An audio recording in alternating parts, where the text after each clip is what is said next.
बच्चों, मैं आज आप लोग को संज्ञा बताने जा रही हूँ।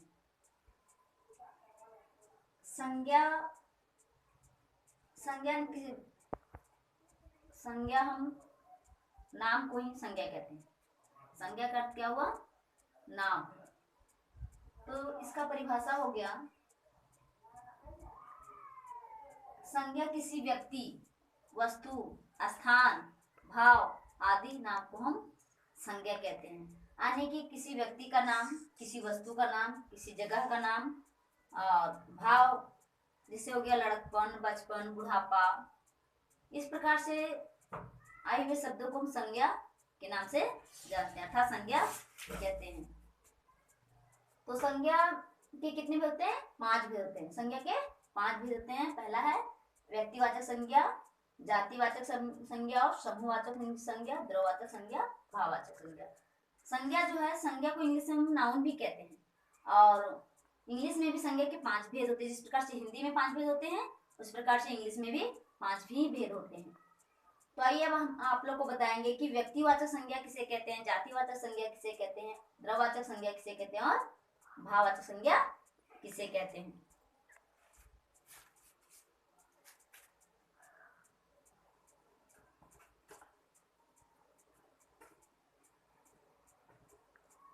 पहला था हमारा व्यक्तिवाचक संज्ञा।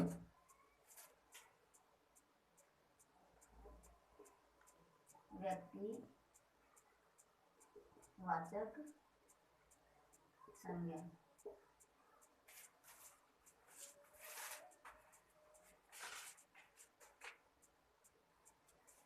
जिस संज्ञा से किसी खास व्यक्ति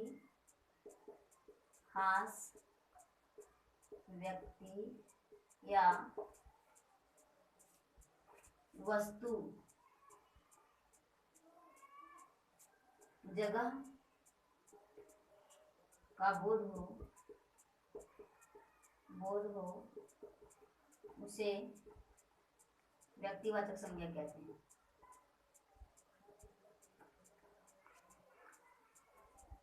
संज्ञा कहते हैं। जैसे हो गया रहीम, तो किसी का नाम हो गया। चांद, पटना,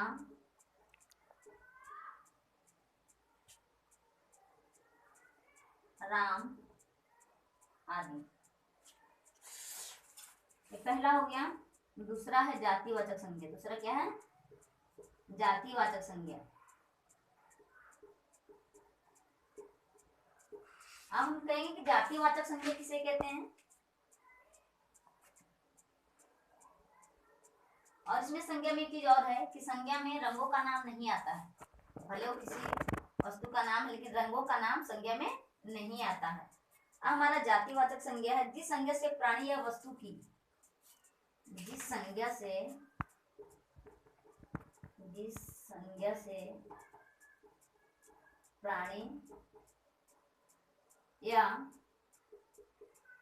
वस्तु की संपूर्ण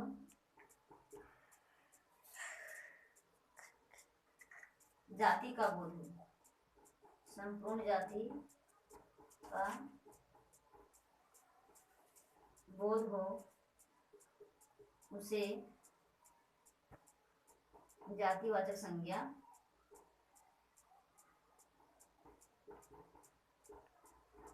कहते हैं। जैसे हो गया गाय,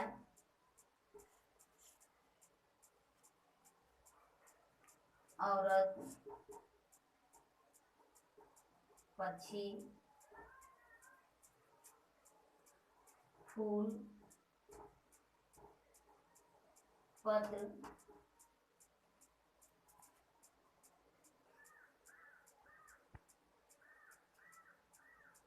दिन, महीना आदि।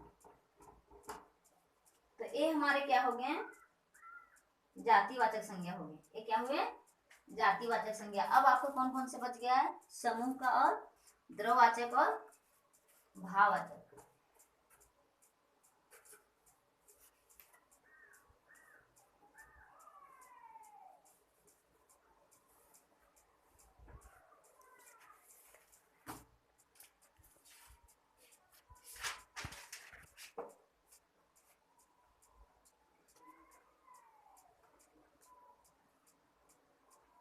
समूहवाचक,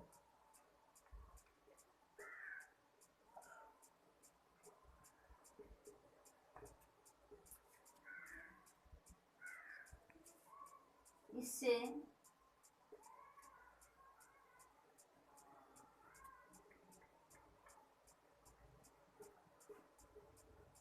व्यक्तियों या वस्तुओं के समूह का बोध हो, समूह का बोध हो, उसे समूहवाचक संज्ञा कहते हैं। उसे समूहवाचक संज्ञा कहते हैं। जैसे हो गया सैनिक,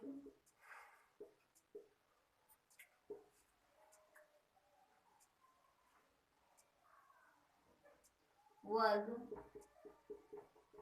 सभा,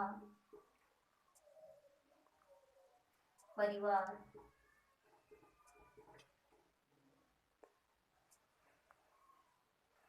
दल इत्यादि।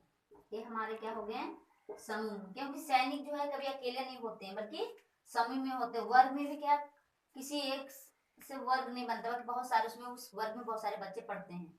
सभा में भी बहुत सारे लोग रहते हैं। परिवार में भी एक लोग से परिवार नहीं बनता, बल्कि अनेक लोगों से परिवार बनता है। दल, दल मतलब बहुत सारे लोग को ही एक दल, दो दल इस तरह कहते हैं। दल को इंग्लिश में टीम कहते हैं। तो इस प्रकार से हमारा समूहवाचक संज्ञा हो गया। अब आपका आ गया द्रव्यवाचक संज्ञा, द्रव्यवाचक संज्ञा।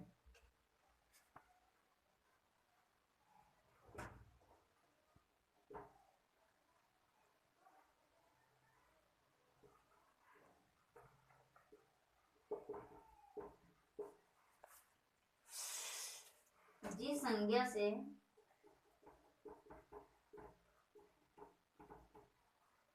मापने या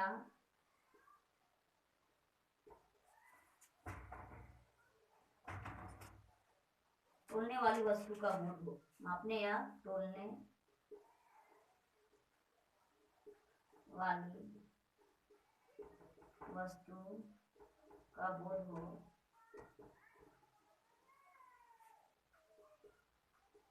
उसे द्रव्यवाचक संज्ञा कहते हैं।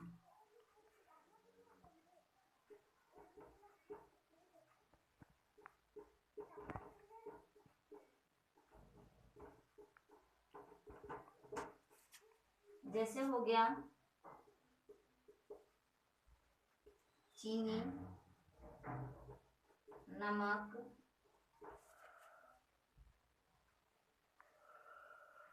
दूध, दही, तेल, घी इत्यादि। ये आपका यानी जिस संज्ञा शब्द से किसी वस्तु के मापने या तोलने का बोध होता है, उसे हम द्रव्यवाचक संज्ञा कहते हैं। जैसे हो गया चीनी, चीनी को हम नाप सकते हैं, तौल सकते हैं, हम उसे गिन नहीं सकते हैं। अर्थात जिस वस्तु को हम गिन नहीं सकते वे हमारे द्रव्यवाचक संज्ञा में आता है। जैसे पानी हो गया, दूध हो गया, और फिर तेल हो गया, चावल हो गए, ये सब हमारे किसमें आएंगे,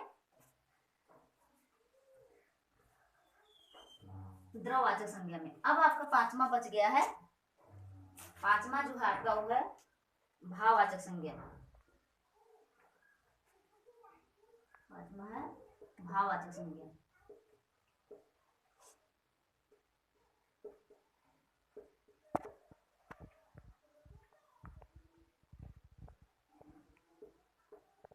जिस संज्ञा से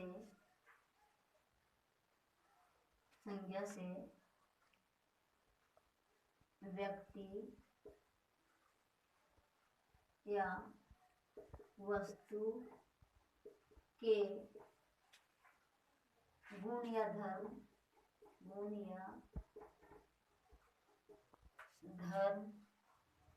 का बोध हो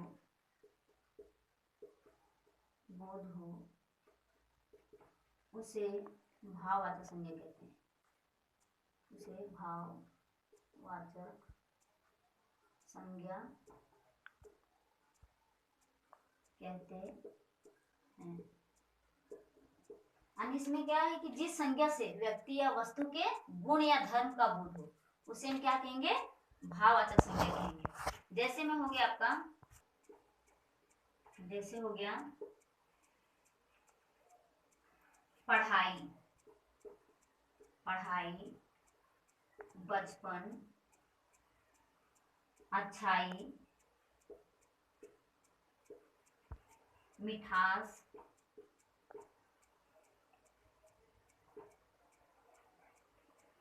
दया,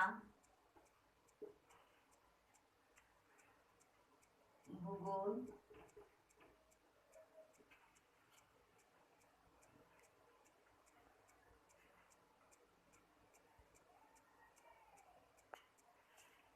जवानी,